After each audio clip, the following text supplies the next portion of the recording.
All right, I have 6 o'clock. I'll call the work session to order.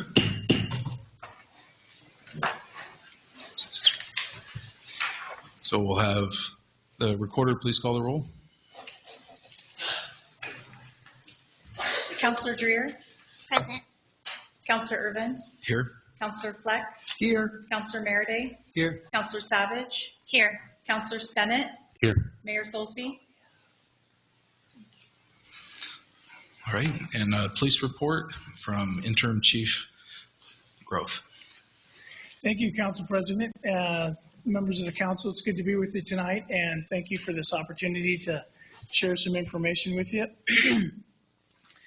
My voice is not exactly in shape. It's been a while since I've presented to my last city council, so bear with me if I clear my throat or get a drink of water, but we'll dive right in. So, go ahead, next slide. Just a quick overview of what we're going to go over tonight. A little bit about myself because we haven't had that opportunity yet.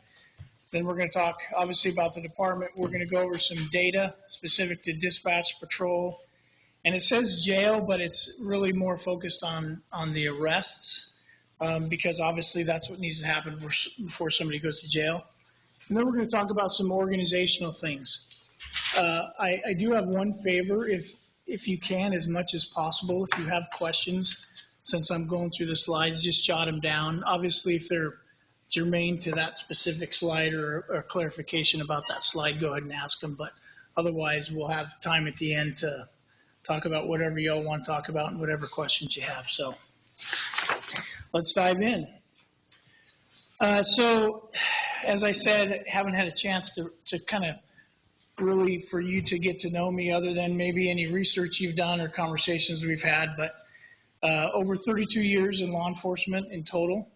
Last 14 years, I was the police chief north of here, where I led the rebuilding of a department that was kind of struggling at the time that I took over, and the team and I really kind of had to spend the first several years getting a lot of things back into shape, and happy to that the time I left, it was a very high functioning police department.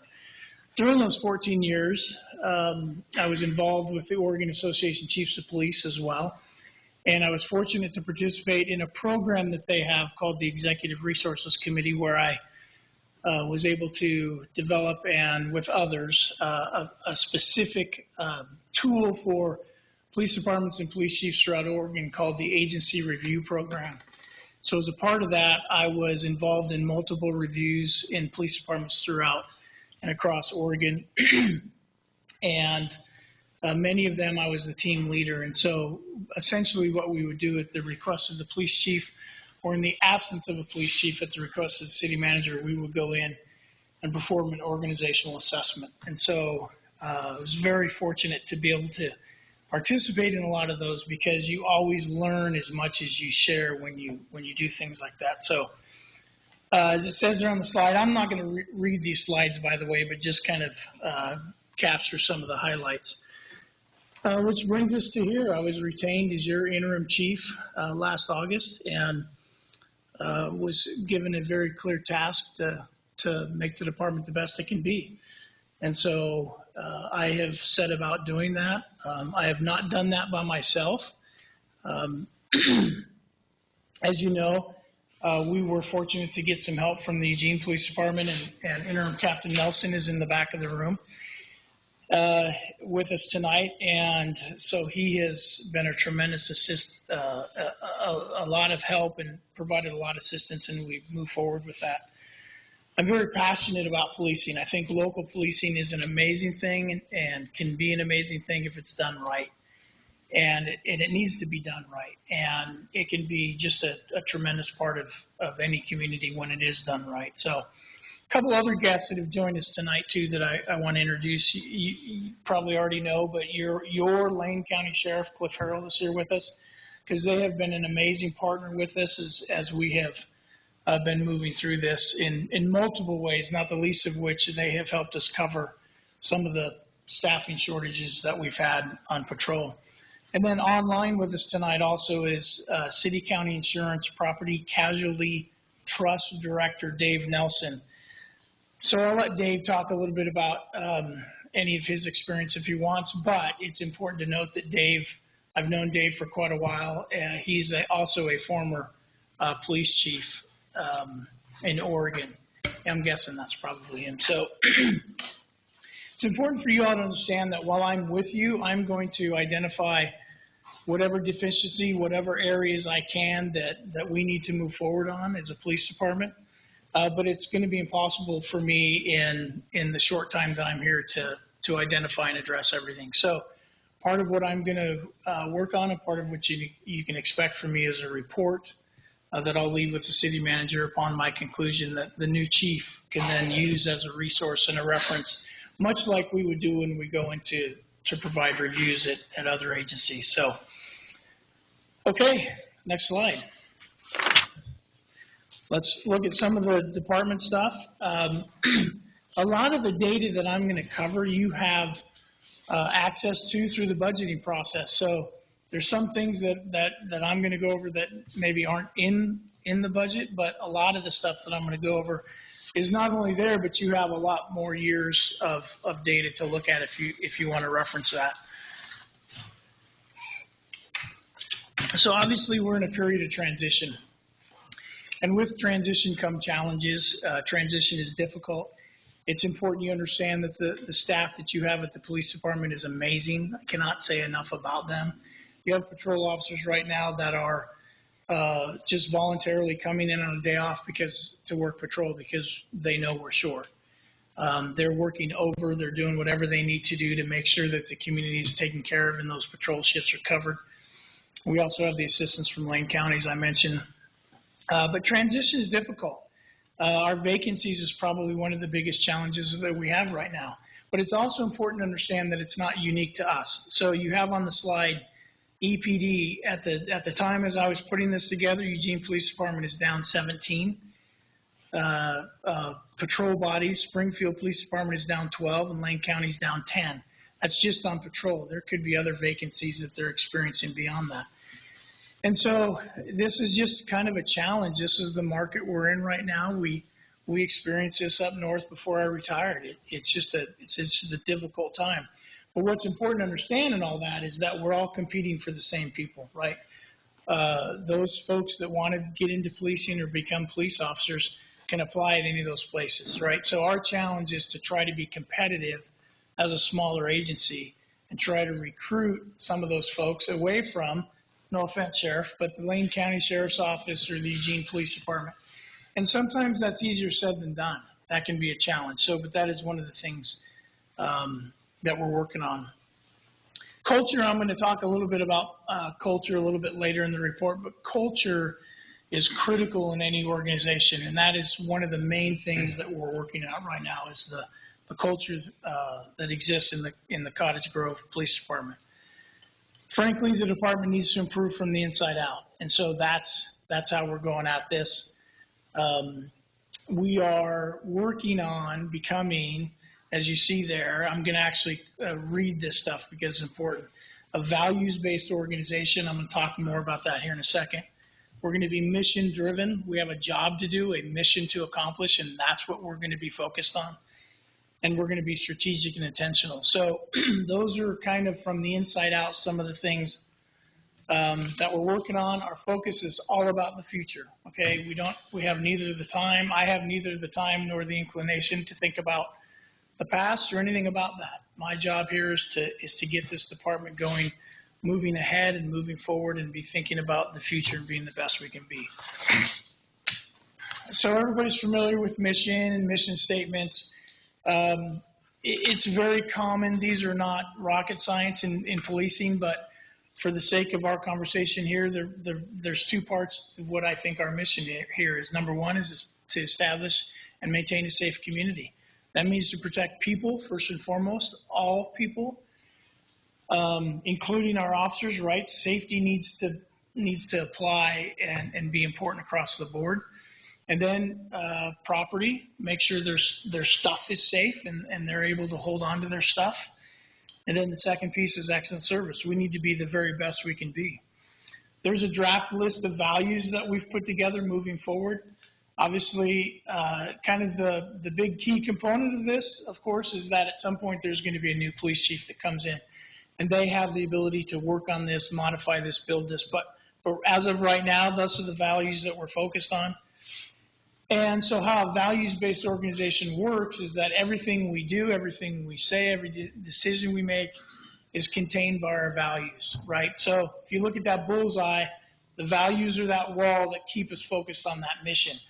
And our folks can do whatever they need to do to accomplish that mission, so long as they stay within the border of our values. Anytime we go outside of our values, we question or endanger our integrity, our professionalism, that's where we get into problems, right? So our values are pretty critical for us to stay on.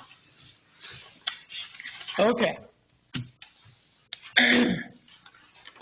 So last slide on the overview here is we're also working on a new policing model, and there's several components to that. You've got them there in front of you, but when it comes to relationships, it's not just about personal relationships, although those are important, but the key relationship is the relationship that the police department as a whole has with its community. And that's what we want to start building on and improving on. And by the way, when I cover these things, it's not to imply that this doesn't exist, presently. But what I'm focusing on is that we're going to start building that. I believe that relationships make a difference. And so if you imagine the analogy I like to use is if you get pulled, nobody likes to get pulled over, right? And getting pulled over by an officer is one of the most anxious moments for a lot of people. You get pulled over, here's a stranger, you're thinking about what you're doing, you don't know who this person is, am I going to get a ticket, and at the same time, the officer's walking up to the car not knowing who the driver is, are they a good person, bad person, is it somebody that just escaped, did they steal the car? I mean, there's all these on the entire, that entire moment is filled with anxiety. Well, think about for a second how much relationship could change of that, right? So we talk about how important it is for our officers to know people in the community and for how important it is for our community members to know the officers by name, right? And so that's what we try to build over time is that. So there you are in a traffic stop, the officer walks up, you look up, and instead of it being a stranger, you recognize, oh, Jeff, it's you. Oh, yeah, Mike or whoever, how are you doing? And immediately that anxiety goes away, right? That's what relationship accomplishes. And so that's just a very simple example of that. But relationships are key in local policing. Part of that is educating. Part of that is helping people understand why we do what we do, the way we're going to try to do it, and so on and so forth. Rightful policing is a term that has been around for a while, but unfortunately it's not that well known by a lot of folks. And it's something that I really believe in, and the first component of rightful policing is legitimacy. And a part of building legitimacy is also procedural justice, but the police have to be seen as legitimate, right? Our community needs to look at us and feel and believe that we're legitimate. The things we do for a reason. We do them in a just manner, and we treat people appropriately and fairly. That's what builds legitimacy. And one big part of that is how we manage and treat people when we arrest them, right? We oftentimes, police officers encounter some levels of resistance. There's all kinds of different levels of resistance when we take people into custody, when we hold them accountable. And how we respond to that resistance, of course, brings in this whole use of force piece, right? So one of the things we do with rightful policing is we begin to reimagine use of force. What could it look like? What should it look like when we have to overcome resistance? And that is here again, a piece that we focus on to make sure that our training, our policies, how we treat people, everything is the very best it can be. It's up to today's standards. It's not based on how things were done 20 years ago. And we're constantly looking to see how can we improve and how can we reimagine that piece of our job. So that's the rightful policing piece of it. And then focused, right? We need to be focused on what we do. We don't have the luxury of being random. We shouldn't police randomly. We should police based on where are the problems, what do we know that's going on in the city, and we're going to adjust our policing based on that. Real simple example is if we know we have a stop sign that people are running or an intersection that's problematic and there's a lot of crashes there, then we should be focusing our patrol efforts in those areas to try to change that behavior instead of just randomly driving around. What we want to avoid with legitimacy is having situations that are, the phrase is lawful but awful. In other words, people see them and they say that doesn't look right, and then the police say, well, it is right, okay? And we don't have to look very far in our past to recognize that we've had an incident like that.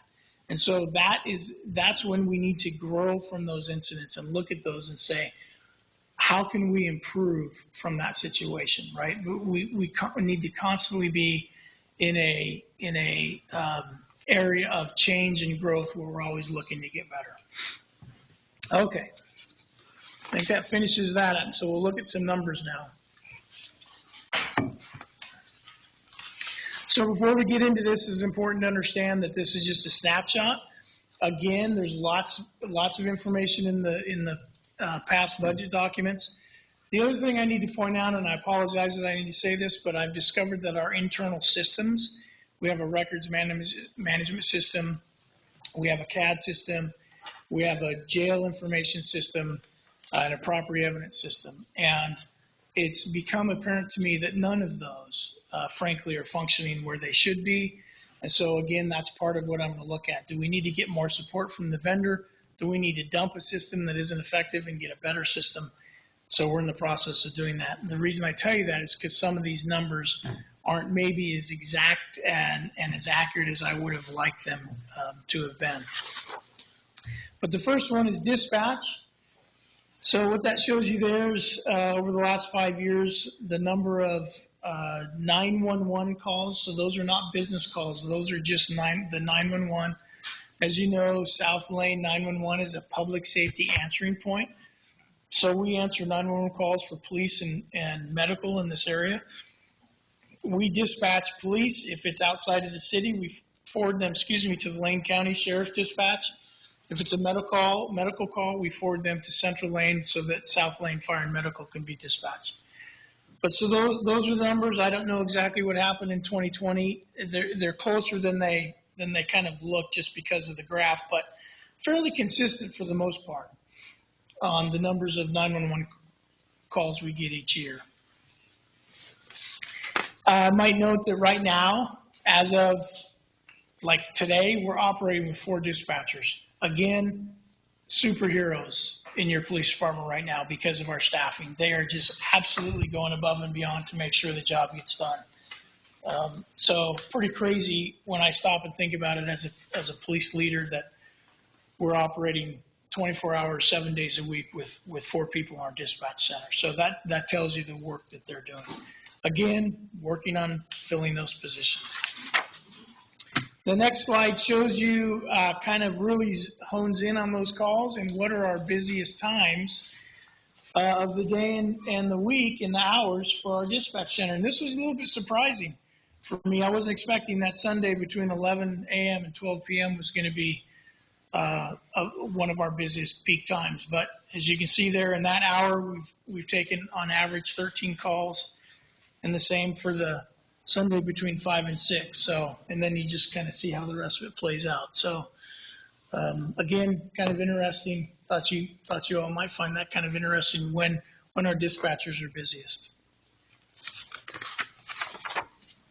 Okay, a couple of patrol numbers. This first one has to do with case numbers and reports that the officers are writing. And you can see in 21 and 22, something doesn't look right compared to the other years. And again, the system just, for whatever reason, wasn't spitting out the right number. So the case numbers, I think, are probably pretty accurate, but the reports written are not. The other thing that's consistent in this is you have to remember is, of course, I can't remember who I was talking to, but I was wondering how long are we going to be able to blame COVID for stuff? But the reality is that COVID had an impact on certain activities in policing, right? Because we just didn't have officers engaging with people at the same level and at the same amount for obvious reasons, right? Everybody backed off their interpersonal activity, and policing was no different. But so right now we're running our patrol schedule, as you think about those numbers, with 7 people, which is equally shocking to me that we're able to provide 24-hour, 7-day-a-week coverage with 7 folks, with a lot of help from our partners at Lane County.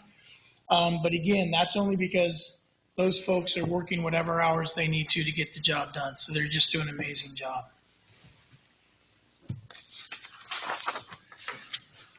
Next page is citations. Again, I don't know why 2018 is so low. That was pre-COVID, so I can't explain that. But anyway, otherwise you see it's a fairly consistent amount. Low in 2019, that's certainly going to be attributed to the onset of COVID. And then pretty consistent. 2022 was down. That's when we started getting impacted by staffing. So obviously fewer officers means simply fewer citations. I think you can expect 2023 to also be a low number for the same reason. So,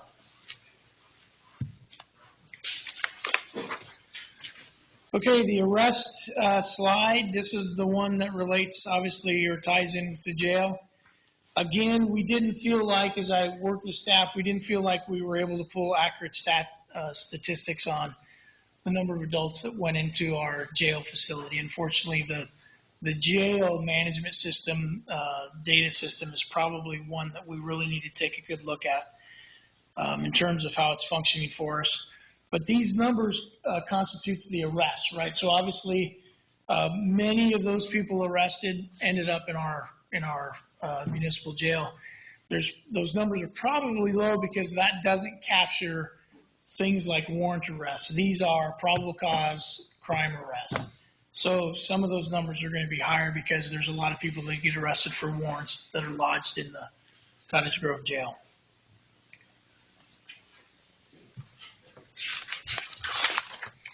Okay, crime data. This is some interesting information here. So I pulled this off the FBI webpage and data sets. So recognize that every crime that occurs in Cottage Grove is reported to the FBI through the incident-based reporting system, or what we call IBRS, or it's the National NIBRS is what it's referred to. So that's a newer system. Used to be, prior to that, it was called Uniform Crime Reporting. And so we report at a state level, the state does, and then we report, each municipality reports their numbers as well. So you can see for Cottage Grove the numbers there. You can see over the last several years how property crimes have gone down. That is consistent with state and local trends. Property, we've seen across the country a reduction in property crimes over the last several years. However, what's unfortunate is violent crime has not gone down. It's tended to trend steady or even show a slight increase, as you see there. So just by way of information, violent crime includes homicide, rape, robbery, and aggravated assault, as defined by the FBI. And property crimes include arson, burglary, theft, and car theft. They break car theft out separately. But then you have a whole list of other behavioral things, but the FBI does not track those. Those are the 2 categories that the FBI tracks.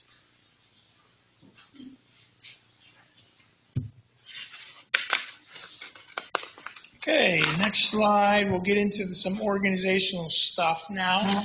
And I gave you, you should each have a copy of what's entitled Master Project List Narrative. So those subject areas, if you note, will correspond to these things on this chart, all the items listed on this chart. Because what I want to do is, when you read something on the chart, overall department operational assessment and review, what does that mean? So I wanted to kind of give you, spell that out and define that for you. So you can kind of review that as you go through this year, or review it later as well. And of course, if you have any questions down the road, you can get a hold of me But in essence, I'm going to kind of go through this. I know that the font is a little bit small, but I want to go through this and just kind of highlight each one of those things, because that's what I'm doing. That's what I'm working on as your interim chief. In addition to the day-to-day, right? It's important to understand that operationally, there's a lot of stuff that occurs day-to-day that has to be taken care of, from soup to nuts. But this is the more high-level stuff that Richard has tasked me, the city manager has tasked me to address and take a look at. So, excuse me. In no order of priority. So those things are not listed in priority order. I just put them on there as I identified them, starting in last August, as I just recognized, okay, we need to look at this, we need to look at this, we need to look at this. So no implied or specific priority there, but overall department assessment and review. This is kind of the big picture of the big picture, if you will, right? And has to do with how effective and efficient are overall agency operations. Like, how are we doing as a police agency in everything we do? Are we providing the highest level of service possible to the community? Are there things we should be doing that we aren't doing? Or could we be doing things better than we are presently? Is the agency properly positioned to be successful? In other words, does the police department have what it needs to be the best that it can be? That could be facility, that could be budget, that could be tools, resources, you name it. Is it properly positioned? Does it have adequate staffing? And then the last kind of big component of that are the proper systems in place to allow the agency to succeed, and are those systems functioning properly? So I've already alluded to some of those systems, right? Within every police department, records are critical. There has to be a records management system that tracks every report, everything that the officers process and come in. We have to be able to go back and find that again, right? Because we have a dispatch center, the acronym is PSAP, the term Public Safety Answering Point. That's an important distinction, because you can have a dispatch that just works with your officers and doesn't take 911 calls. But in Oregon, public safety answering points are the designated places that receive the 911 calls. And so we operate the PSAP for this South Lane area. The other PSAPs in Lane County, Sheriff, correct me if I'm wrong, but there's Central Lane, and then does Florence have its own? Yes. Yeah, and Florence. So there's 3 PSAPs, which is kind of unusual for me. I'm not used to that. I come from an area where there is one PSAP that took care of the entire county and then some. 13 different police and fire agencies, or 13 police agencies were dispatched out of that one PSAP. So the model is a little bit different here. But it's important to understand that, because we're funded in part through the state. We get some of the 911 taxes that come through our area, go into, as I say, partially fund our dispatch. And so it's critical, right? It's a critical function. We're answering 911 calls, as you saw earlier. So that is a whole separate system. We call that CAD, computer-aided dispatch. So that's a whole separate system that has to be in good working order. The phone system is separate, that has to be in good working order, so that we make sure the 911 calls come through. We talked about the jail system. There's a jail management system that tracks every inmate that gets lodged, when they're due to be released, all the information. Again, critical system that has to be in good working order. And then finally, another critical one, you notice that I'm not placing one above the other because they're all that important, is our property management system. We have to have a system that manages every piece of property or evidence that we take into the police department. We are ultimately responsible for that. From the time we take it or seize it or find it or whatever, it's our job to make sure that it gets taken care of, tracked, and managed. And I know that because I'm told that we've gone through 3 different systems for property evidence over the last fewer than 10 years. That's problematic because every time you switch a system, you should be switching all the evidence into the new system, and that hasn't happened. So we have a lot of work to do there. We have to look at our system now, our current system, to see if it's serving us right. So again, not to belabor that, but the point is systems are important. So we have to make sure we have those systems that are allowing us to operate and function as the best we can. Leadership assessment and development, right? Leadership is a critical piece in any police department, and arguably in any organization, right? But certainly in policing. So we're looking at that. How are we doing in terms of how we're leading people? Leadership is what sets the culture, establishes the vision, the values, the mission, all that stuff. It is not only big picture, but it's every day, day to day, providing good leadership, good supervision to the people that are doing the job. Obviously, it's not lost on you all that policing is a very high liability, high risk service that's provided. It's one of the most important services that city government and local government can provide its citizens. It requires a lot of supervision and good supervision and leadership. So we're looking at that. Department staff allocation, reorganization. Do we have the people we need, and do we have them in the places we need? Should we have people in different positions? How many people should we have working with the schools? How many investigators should we have? How many sergeants should we have? So on and so forth. That's all that falls into that. Recruitment and hiring, right? It's critical that we fill our budgeted positions, and we're working hard on that. As I said earlier, it's an extremely competitive market. We don't see near the numbers of applicants that we used to see 10, 15, 20 years ago. It's just completely different, right? And that's not unique in policing per se, but it is a very challenging aspect in policing. And so as a result, as a police agency, if you post a position or two positions and everybody that did that would get 75 to 100 applicants, right? Then, okay, now we can all fill our spots.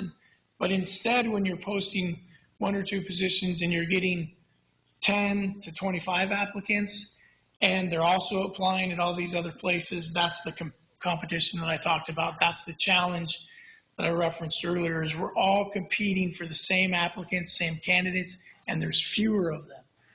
And so if you know anybody that wants to be a police officer, tell them now's the time. There's, jobs all over Oregon. But that makes it hard for us, again, because we have to compete.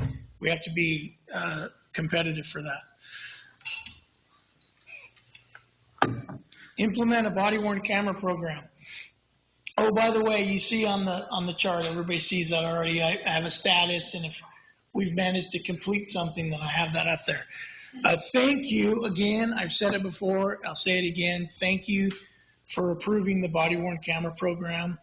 Extremely happy to have that one taken care of and completed on the list. So we're moving forward this week with training, and I think we're doing pretty well on our goal to have those cameras on the field and everything rolling by the 1st of March. So we'll see how we go. It's not complicated, right?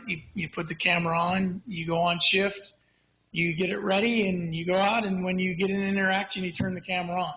And then when you bring the camera back, you put it in the docking station, and everything takes care of itself. So there's more work that the officer needs to do. If it's a criminal case, they need to add notes and stuff, but it's not complicated. It's just a matter of getting everything connected and everybody trained on it, and we'll move forward. And then with that, of course, as you recall, we have the new TASER devices that we'll have to train, and so we can transition from the ones we have to the newer ones. Couple of updates. I think maybe some of this I talked about when I presented the body-worn camera program to you. I know I mentioned the sidearm activation. So we have what's called signal sidearm. So anytime one of our officers draws their firearm out of their holster, it will automatically, if the body camera is not on, it'll automatically send a signal and turn it on and activate it on. So if it's some kind of a crazy, unexpected, stressful situation, and the officer just all of a sudden is drawing their weapon, they don't have to worry about activating the camera. It'll take place on its own. What I also learned is the same thing happens with the taser. So when an officer draws their taser out of their holster, the taser will send a signal and automatically activate the body camera, which is really cool. I didn't realize that was on there as well. Another piece that we're going to look at adding, a little bit more money, but hopefully I don't get in too much trouble with Richard and Roberta, is a signal that when an officer activates their lights and siren in a patrol car, it'll turn their body camera on. So here again, all of a sudden they get surprised by something, a call, and they flip lights and siren and they have to go emergency response after somebody or to a call, it's going to activate that camera. And so really what that does for us then is kind of provides a stopgap, because we don't have in-car camera systems like a lot of agencies do. We can add those at some point, but again, that's an added expense. So to some degree, the body camera will provide some of that for us. It obviously won't be the same as having the lens on the dash of the car. It's not going to, you're going to see too much steering wheel and dashboard, but you may see some stuff outside the car. So that's a good piece. But anyway, so that's where the body-worn camera program's up. This next one is huge, right? It's huge for me. It's huge for the community, and that is assess and improve use of force training and reporting. I've talked about some of this with different folks, but we've already done a lot in that area. We've improved our adherence to policy about reporting use of force.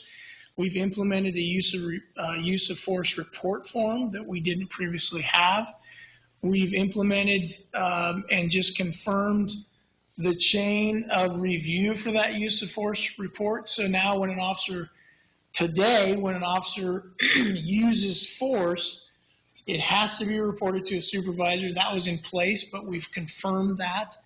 Then that use of force report form gets completed, then gets reviewed. That form gets reviewed separately by a supervisor, and then by command staff, captain, and then ultimately by the police chief.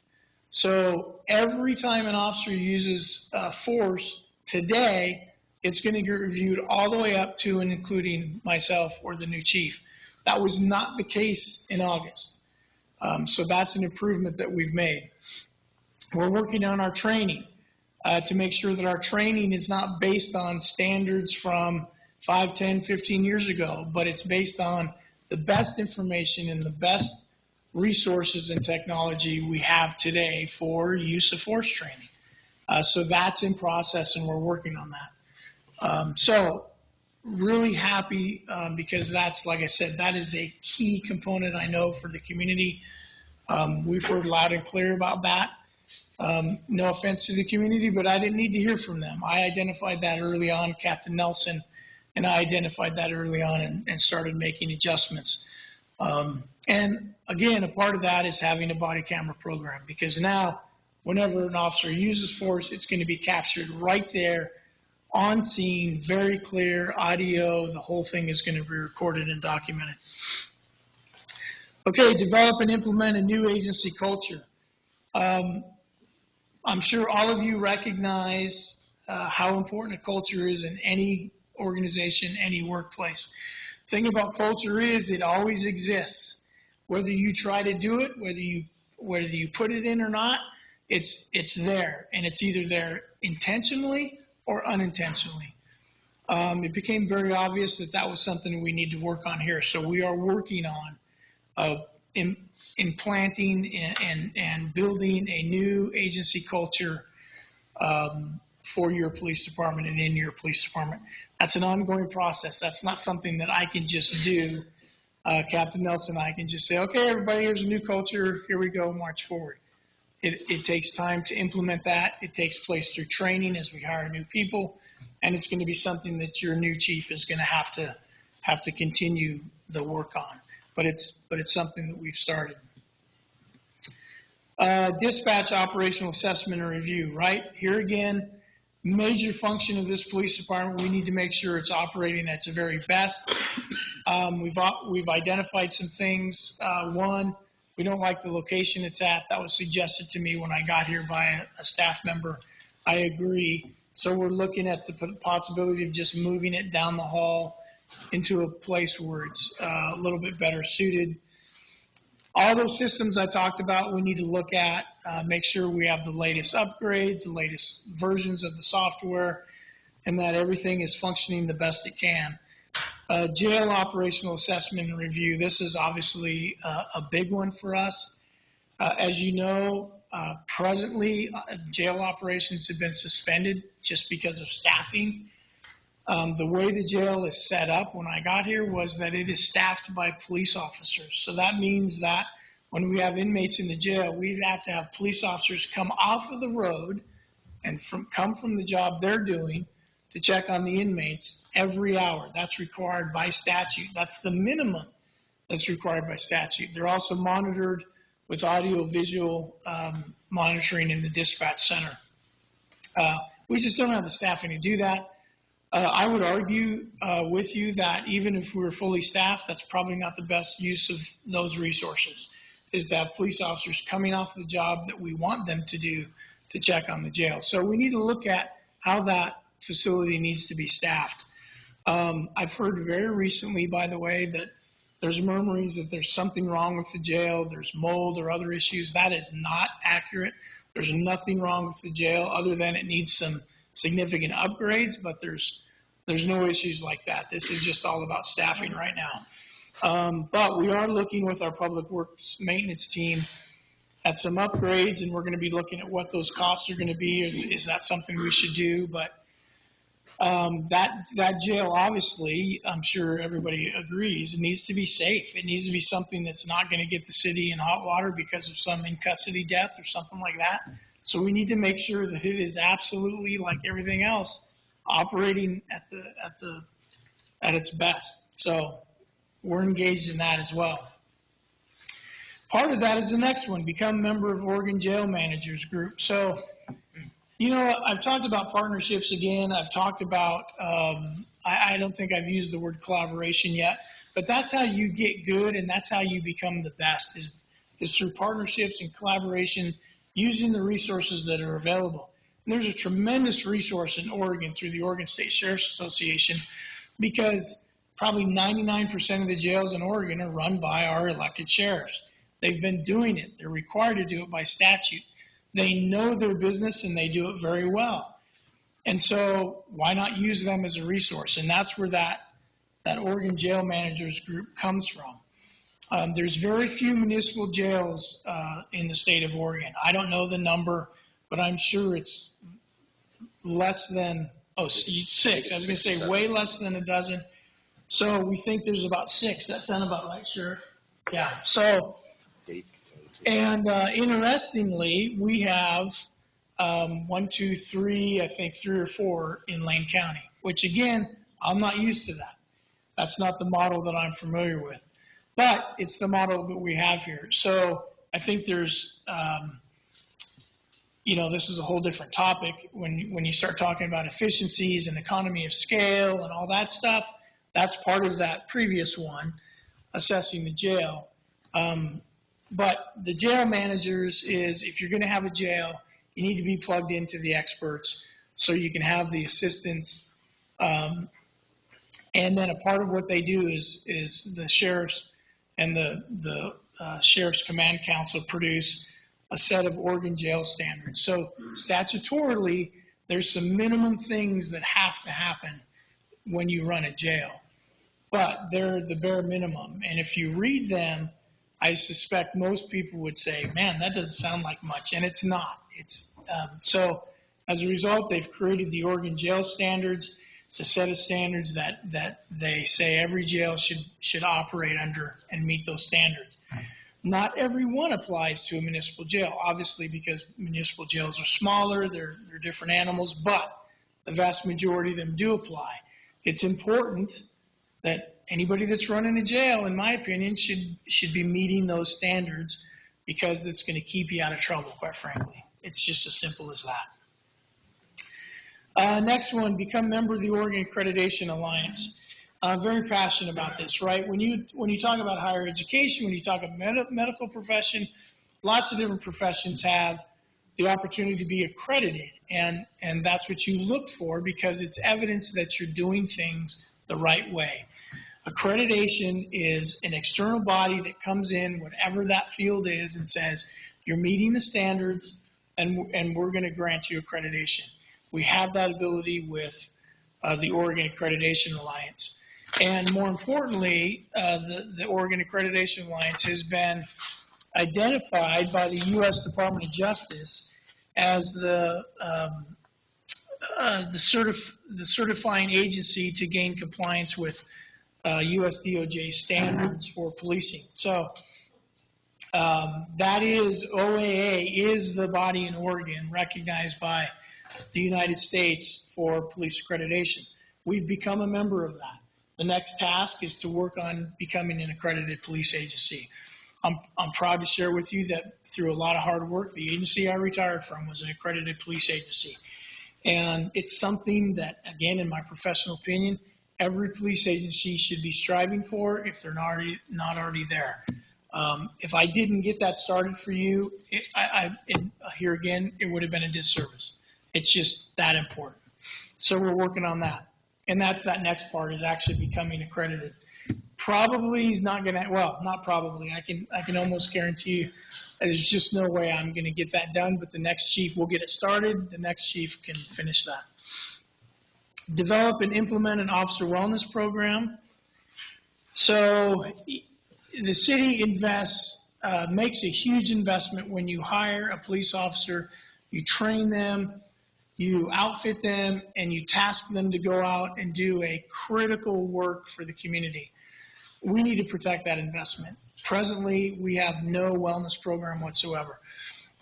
Different components of a wellness program include things as simple as, I say simple, meaning simple to implement, a police chaplaincy program. Don't have that. You can have a peer support team. We don't have that. You can have critical incident stress management. Some of those, that takes more training to get that built up, but we don't have that. You can have a wellness dog or a comfort canine, depending on different places. They're called different things. Had one of those in Sherwood. It's a dog that's specifically dedicated to make sure that people are okay and to combat the stresses of the job. I'm not going to go into the details of that, but if you do your own research, for decades, the research has been crystal clear on the impact that dogs specifically, because of their makeup, have on people in stressful situations.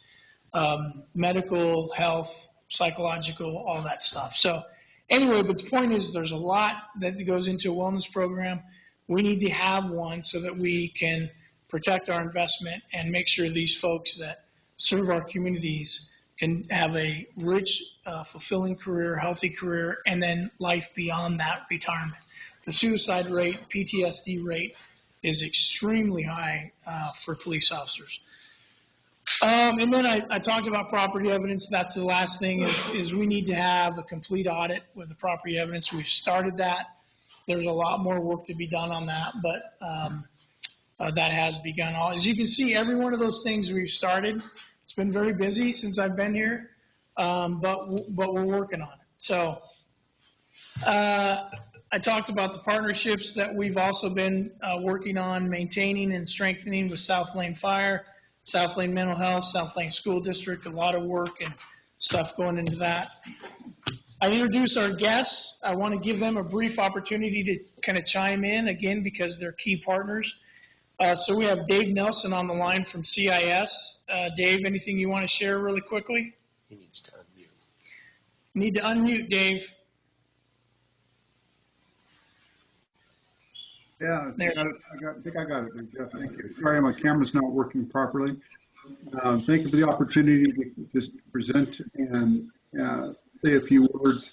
You hit a lot of topics, and just for the council's benefit, I've been with CIS for almost 13 years. I came to CIS both from a police background and a city manager background.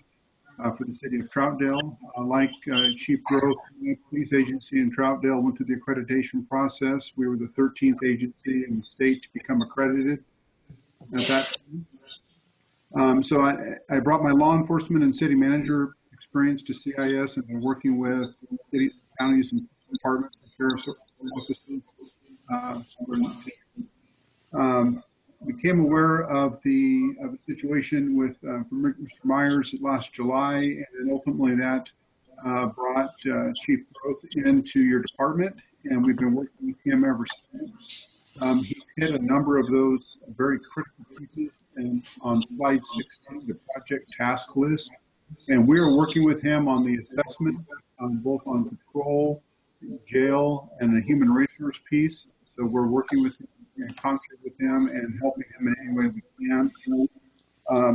One point, the municipal jails were brought up, and since we cover cities and counties throughout the state, I'll just educate the group that we actually have 8 municipal jails in the state.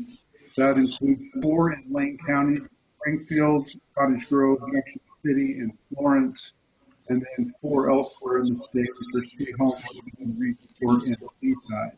Only 4 of those are operational right now. The other ones are closed, like yours, due to staffing and lack of staff or officers to come in and patrol. I would agree with Chief Growth that the accreditation process is critical. It takes several years to get that done. In my agency, it was about a 2.5 year process, and so just from a timing perspective, please understand that this is still a process. The mental health component that the chief spoke about, Cottage Grove has benefits, your health benefits with CIS, and so we are currently working, our public safety team and myself are working with our benefits group, seeing how we can start sharing resources and working a little bit better together and what we can offer public safety. And ideally, what we're really looking for is to develop an EAP board specifically for public safety to address the needs that the chief spoke about. PTSD, suicide, and law enforcement, those are critical issues that we deal with. So I would just really like to, I know you're limited on time. You only go to 7 o'clock tonight, I believe.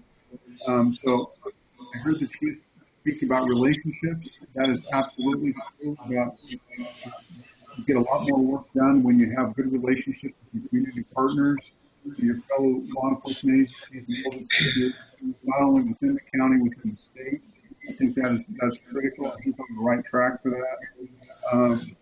I think we were able to help a little bit on your body-worn camera program. I'm glad to hear that that's going to be advancing rapidly up until the start date in early March. I think that's fantastic, and that takes a lot of work. It's more than just putting the camera on your shirt or jacket and hitting the street. There's a lot of policy development, training, and then the biggest part is making sure that you have all the software and hardware up and ready to run when that video starts downloading. We are here to absolutely help Chief Grove, Captain Nelson, Mr. Myers, and you all in any way we can to help through this transition. You are a member of CIS, and we are certainly here to help and work with you and partner with you any way we can. So with that, I'm going to let the sheriff speak in person, and I'll certainly hang on here if there's any questions from me or CIS. Thanks, Dave. And as the sheriff's going to the mic, I just want to reiterate, Dave mentioned it, but $15,000 on a CIS grant for our body-worn camera program for this first year. So that was awesome. So, Sheriff, thanks. Yeah, you bet. Good evening, Council. Thanks for the opportunity to be here. My name is Cliff Harold. I'm your Lane County Sheriff. Been part of the Sheriff's Office since 1990. I started as an Explorer Cadet. I'm a Crestwell kid. I've always had a connection with Cottage Grove because Cottage Grove hired me shortly after I graduated from high school as a dispatcher. So I dispatched here for Cottage Grove PD 92 to 95 before I got hired as a deputy and went back to work, or actually started getting a paycheck from the county. Been a volunteer up until that point. So pleased to be here to demonstrate my support for Chief Growth and the Cottage Grove Police Department. We've had great relationship and collaboration with Cottage Grove Police Department for a long time. I will say, as soon as Chief Growth came to town, he reached out. We've had coffee a number of times, lots of phone conversations. Everything that he shared with you tonight, I would say really every law enforcement agency is somewhere on a path for all of those things. So some of the things that he described, wishing that a smaller agency like Cottage Grove could have, we do have, for example, a peer support team. But we still have these conversations about officer wellness and how could we improve and how could we take better care. As discussed, recruitment is a huge issue in law enforcement across the nation. And so right next to recruitment comes retention. We want to take good care of the people that we have and keep them. So I'll probably limit my comments to that, to just say that we're here to continue to support. In the better case scenario, the county organization would be better resourced and would be a better umbrella to be more supportive to the smaller jurisdictions. Lane County has some historical funding issues that means that we're not quite as much support as we wish we were. But what we are able to do, we're absolutely ready to do. So thanks for giving me the chance to be here. Thanks, Sheriff. Okay, questions? You've all waited very patiently. Thank you. Councilor Stinnett? I have several. Good. So,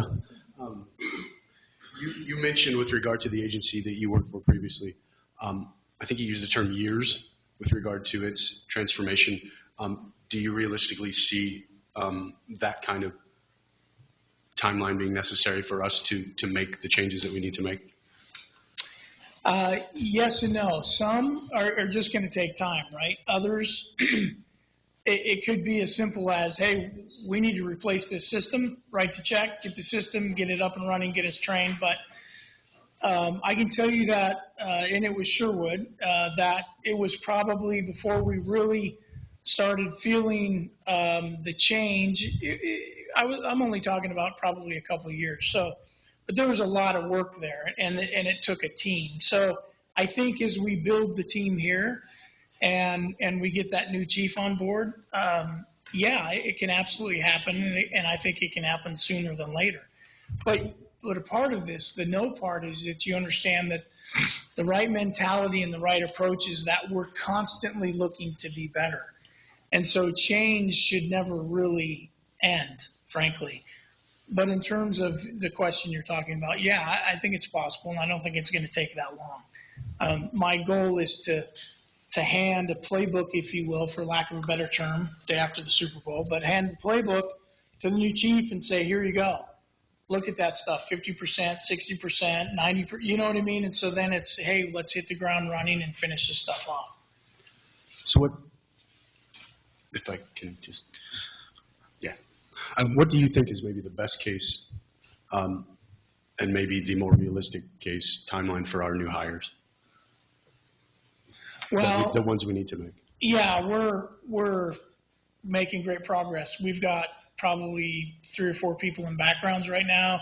We've got somebody that's done with backgrounds and is moving forward. We've got another position that we're getting ready to do interviews on, separate from patrol officer. So I think we're making good headway.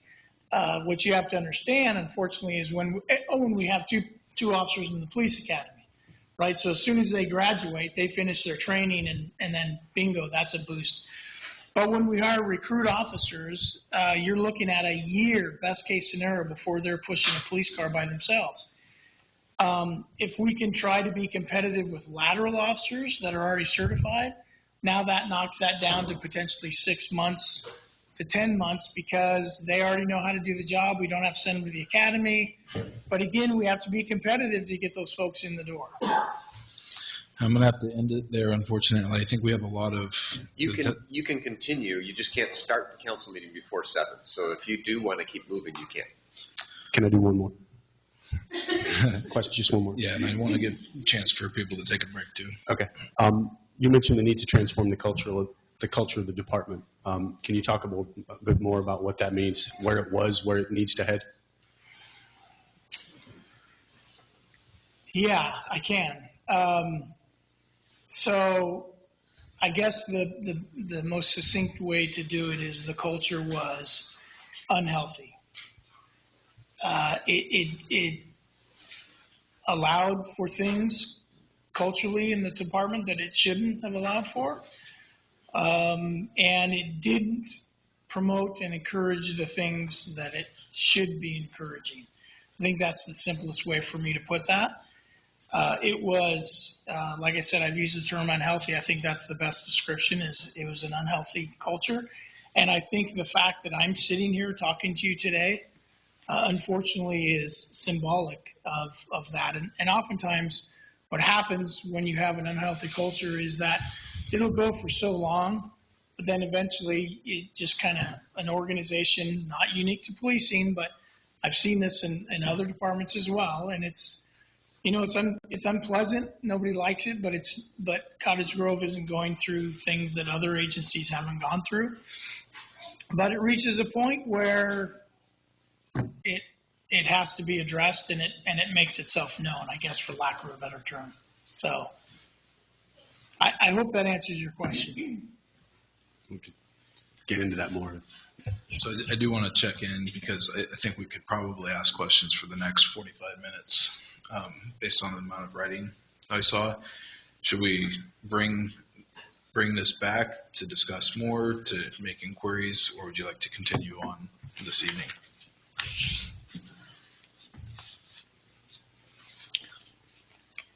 I think let's give it maybe 10 minutes, and I think that'll give us all a couple of questions, and still not delay the regular meeting too long. Okay. Councilor Savage. Thank you so much, Mr. Council President. Thank you so much for putting this together. I kind of feel like I've been hit with the fire hose with lots of information, which is something I truly enjoy, because learning more in depth really is helpful to understand what you guys have been going through. There was something that I did not notice, and I'm sure it's in there somewhere, but that is more education and understanding about dealing with mental illnesses and being really diversified and taking classes and checks and balances. So I'm assuming it's in there. I just didn't hear specifics. Is that safe to assume, or is it something that we can add on? It is, Councilor Savage, safe to assume. I didn't talk about that, but in a couple different directions. So one of the things that we want to do is increase the level of training and knowledge of the officers, right? And there's lots of things that we need to train more on. But again, when you're staffing challenges, it's hard to send people away to training. So we're focused right now on priority training. And so certainly that's one of the things that we want to get to is get more mental health training. Bigger than that, I think, is that we're working closely with some local practitioners and now South Lane Mental Health to develop some kind of a response team or response component. So several months ago, I reached out and said, hey, there's got to be something here. Somebody from the community reached out to us. We started a very grassroots program, and then discovered that, Lane County Mental Health is actually trying to put something together for South Lane. And so then we transitioned and are focusing on that because we really need to have something that's going to help our first responders deal with people that are in mental health crisis, because a very high percentage of our calls end up either being that immediately or transitioning to that, right? Sometimes we know going into them, sometimes we discover once we're there. So that is a big piece of what we're trying to work on as well.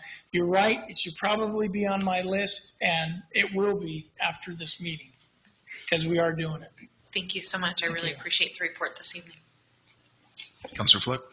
Yeah, this is a very comprehensive report, and I really appreciate it. And part of what I really appreciate, too, is talking about the hardworking, dedicated folks that we do have. And, while I think all of us can say that certainly any organization can have challenges, my experience over the years, because of the nature of our work, we have challenges from time to time.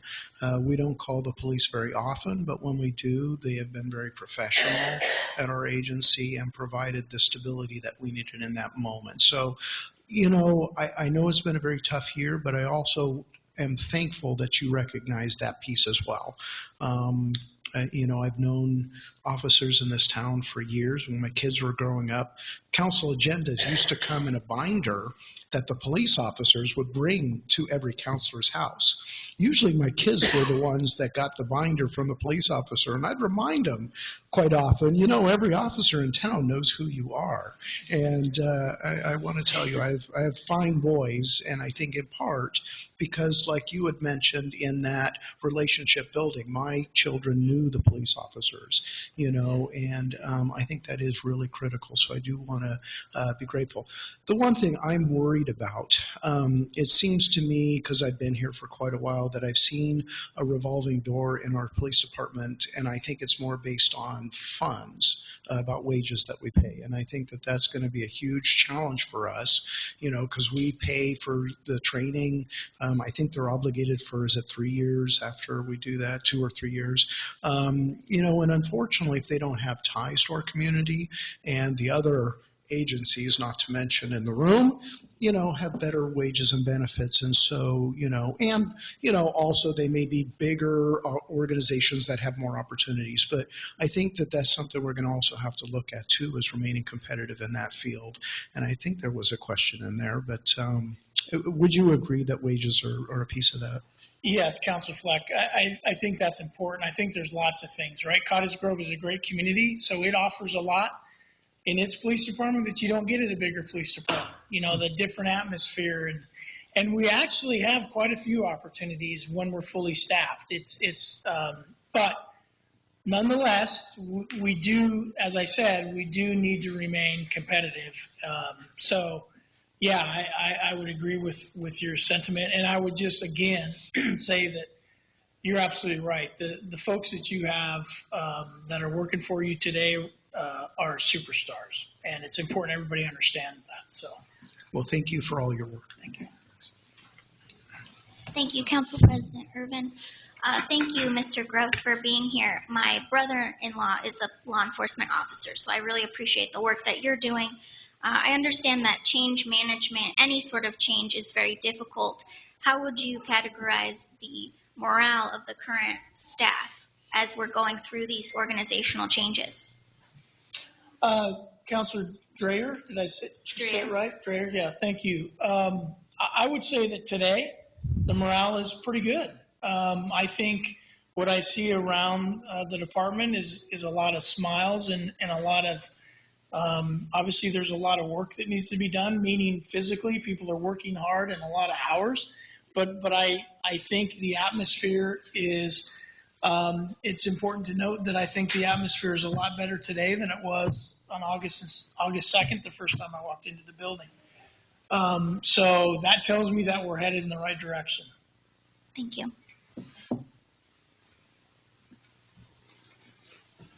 Councilor Merdy? Not a question, but a compliment.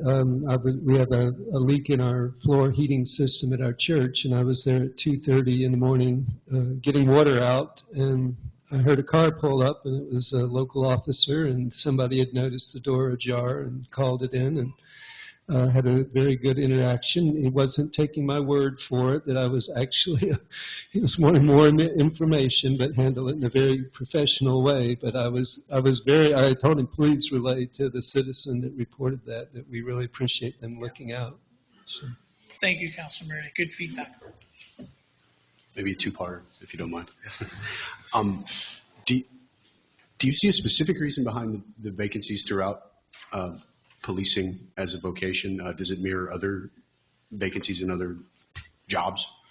And how do we recruit quality officers in that environment? Yeah, Councilor Stinnett, good question. Yeah, I think it does mirror, right? I think our workforce in general right now is challenged. I mean, you don't have to go to very many restaurants or very many other businesses where sometimes you see signs or they just tell you, I'm sorry, we're understaffed, we're short-staffed. I think it's a post, I guess, here again, let's blame COVID, right? It's a post-pandemic reality that our country and our state is having to deal with. I think unique to policing is I think people look at that and say, okay, is this what I want to do? I mean, we have to overcome those challenges, right? And let's be frank, there's been a lot of spotlighting criticism on policing. Some of it very much deserved and very needed. But nonetheless, that causes, I think, potential candidates to think about that and say, do I want to be in that, in a dangerous position and the quote, sometimes thankless job. So I think it does cross into other things. And I'm sorry, the second part of your question was? How do we recruit quality in that environment? So I think we just have to, I think that we have to promote the benefits of public service, because frankly, that's what this is about. It's about people, it's about public service, and we have to continue to promote that. Several council meetings ago, my friend Bruce, a friend that I've met since I've been here, made an online comment that we need to make sure that we're paying police officers, competitive wage. And I would agree with that. We need to make policing attractive.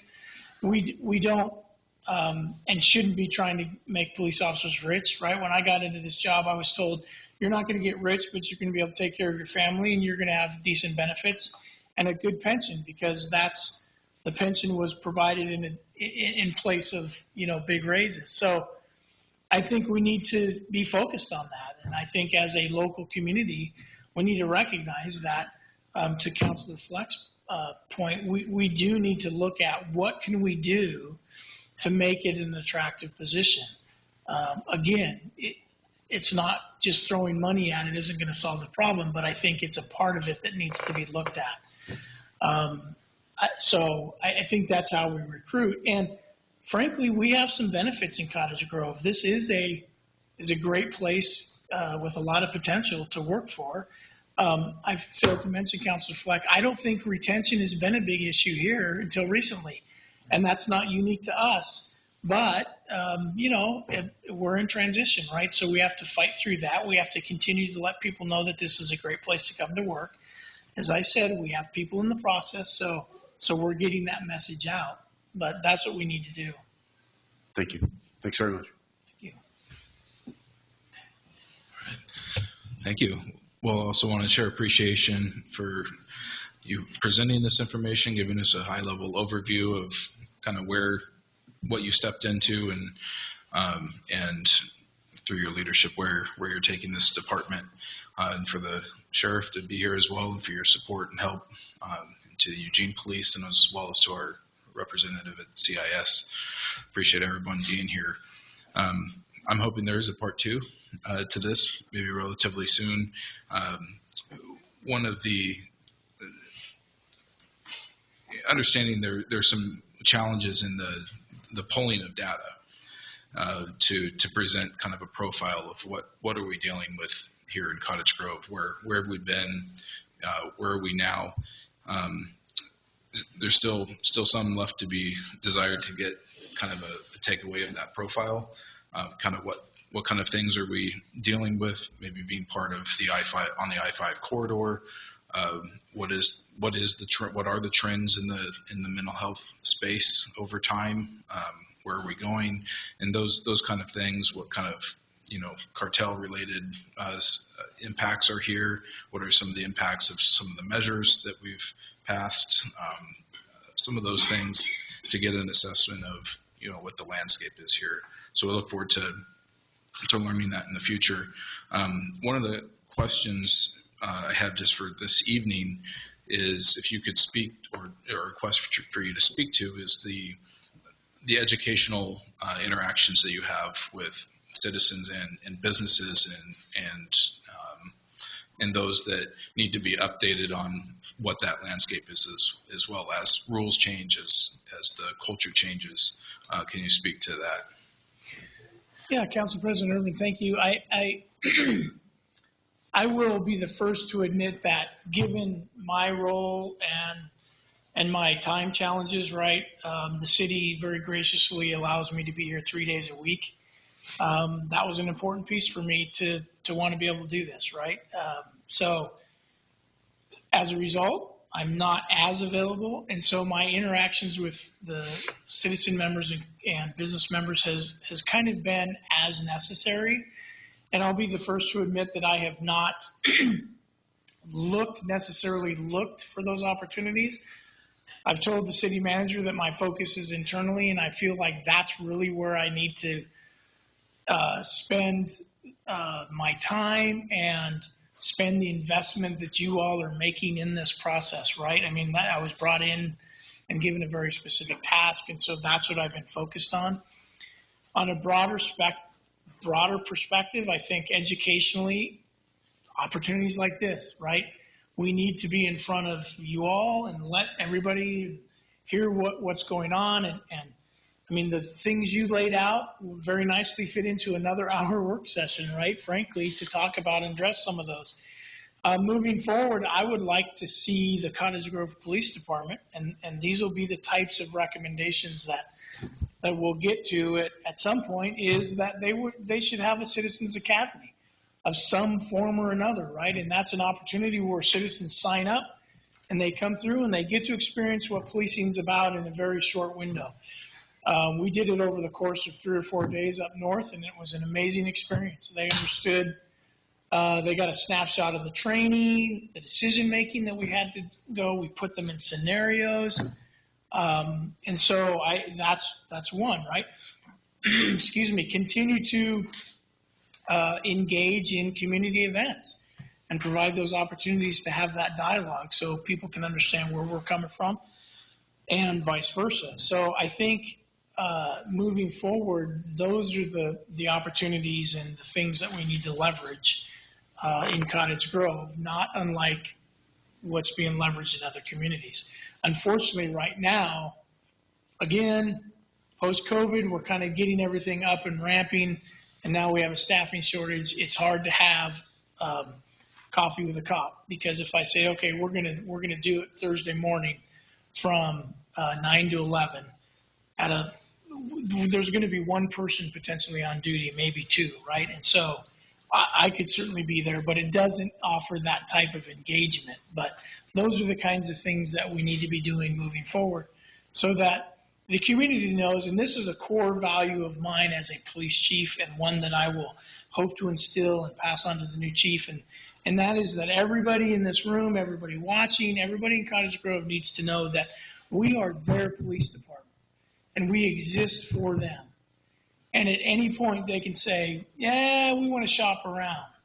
I think policing has lost that in years past, had an inappropriate or a wrong notion that it's kind of a monopoly. We're the police department, and that's the way it goes. And that's not the way it goes. Communities all across this country change their mind and go different routes. And so we need to be of the mindset that we exist for them. And within certain parameters, if they want to see something different, then we need to talk about that, right? We can't just, do whatever folks want for obvious reasons, but we need to be about the people's business. It's their money that we're spending, and we exist for them. So we need to educate them and help them to understand why is it that we do the things we do. So I hope that kind of answers your question. That's the kind of stuff that your police department moving forward needs to be involved in. Thank you. And I have one final question on what roles are being represented currently. I don't know if we have a detective role or if we have a community resource officer Very good. in the station. If you could go through those, and then to the points that you just made, ever since I graduated from high school and entered into the world, I thought, wow, I wish I would have been informed through the school system about what the laws are. What can get you landed in jail. Some of it's not obvious, and a community resource or a school resource officer can do that. And then the other high impact things, just anecdotally, we had one of the police officers helped coach in the sports and build that rapport and see officers differently, and that makes a big impact. But to the roles. So presently, today, we have, and I'll just go from the top down, we have an interim chief, an interim captain. We have an officer that's been temped up as an interim sergeant. We have a total of 7, including that person, a total of 7 police officers. We have 1 detective. We have 2 part-time community service officers. We refer to them as CSOs. We have 4 dispatchers. We have a records technician focusing on records and reports and all that. We have a second records position that focuses on property evidence. And we have a part-time peer court coordinator that's also assisting with administrative duties right now. That's all. What we don't have currently is a school resource officer because we had to take that and assign that position to patrol. If we were magically tomorrow fully staffed, so I can tell you what is possible out there. We would obviously have a full leadership team. I would envision the organizational chart that I have envisioned for this department moving forward, and then we'll talk about in the budget process, is a police chief, 2 captains. There's more than enough high-level responsibility to support 2 command-level positions. We'd have 3 patrol sergeants for each shift. We'd have, and by the way, this is based on present staff allocation. This isn't adding positions. This is using the positions that we already have in the budget. We'd have officers assigned to each shift. We'd have 2 officers assigned as school resource officers. It's more than enough work and more than enough interaction, to your point, to impact the young people of our community. We'd have 2 investigators, 2 detectives doing follow-up cases on criminal cases. And then we'd have the CSOs and we'd have 6 dispatchers. And we'd actually, I think, in that current budget scheme with some finagling, would there be some other positions. But anyway, those are the key positions that I think we could move forward in. So. Thank you. Anything further? All right. Well, thank you once again all for your time. We'll adjourn the work session.